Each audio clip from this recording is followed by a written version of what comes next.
Now, long-haul COVID, it continues to impact many Canadians nearly 3 years into this pandemic. But there is a glimmer of hope after a recent study found that most people see their symptoms eventually resolve.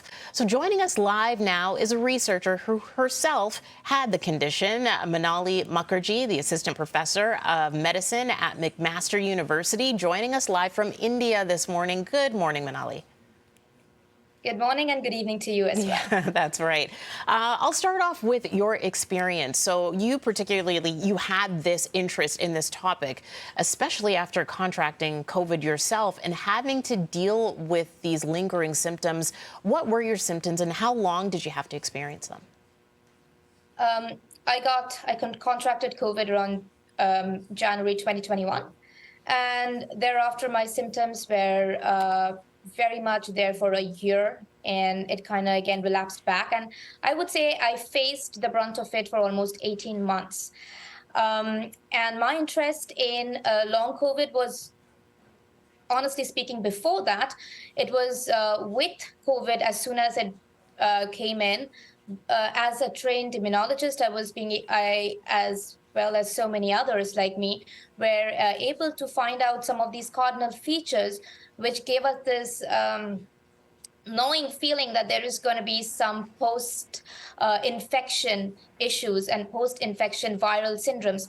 And that's exactly why we started even laying groundwork to study this.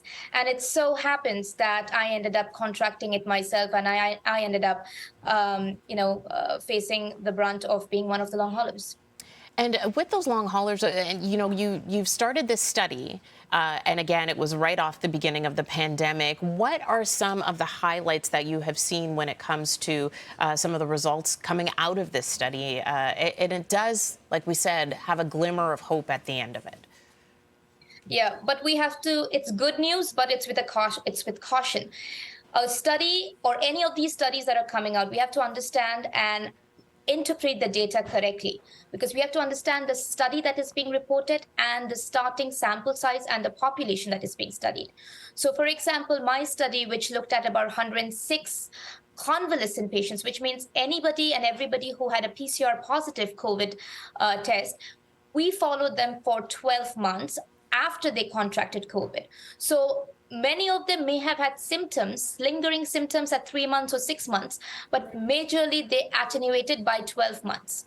But there was a subset of patients, 25% or so, that had symptoms and that had markers of inflammation in their blood very much detectable. So this is the 25-30% of those who contract COVID who may end up getting a long COVID like a diagnosis that stays on long enough to affect quality of life. So similarly, the biggest study that came out just last week or so from Israel, looking at a huge sample size. So they looked at almost the entire country. They looked at electronic medical records. And what they again showed is, of all the people who get COVID, so who contract the infection, and followed them over 6 months and 12 months. And again, they said that, yes, there is an initial burst of post-infection symptoms that are being reported as per the electronic medical records, but those attenuate by the time they come to 12 months. But the study very clearly says and shows that it does not come down really zero.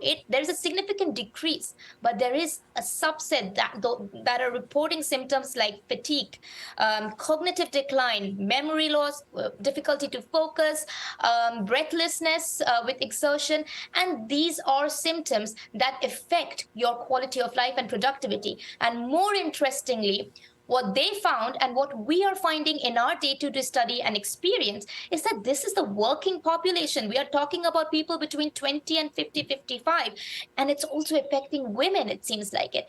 So what basically, to cut the long story short, there is a subset of patients who are symptomatic at 12 months post-COVID.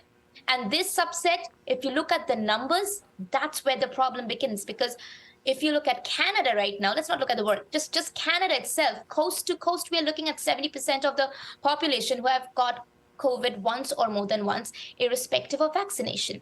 Okay. So out of that, even if we, conservatively say 20% are symptomatic at 12 months and post, and we don't know how long they will take to get better thereafter. So I was one of them who almost had most of the symptoms attenuated by 18 months. I don't know if I'm going to relapse back, right? It can relapse. That's the key, that it may be gone for a moment, but it can relapse. And so that's something that we'd have to watch out for. And the WHO actually recognized that. It's there in their definition that the symptoms may go only to relapse back. And those symptoms that cannot be attributed to any other diagnosis or pre-existing diagnosis. Right. So it's very important. And these studies are so important because there are so many people who are dealing with long COVID who feel like there's a stigma attached.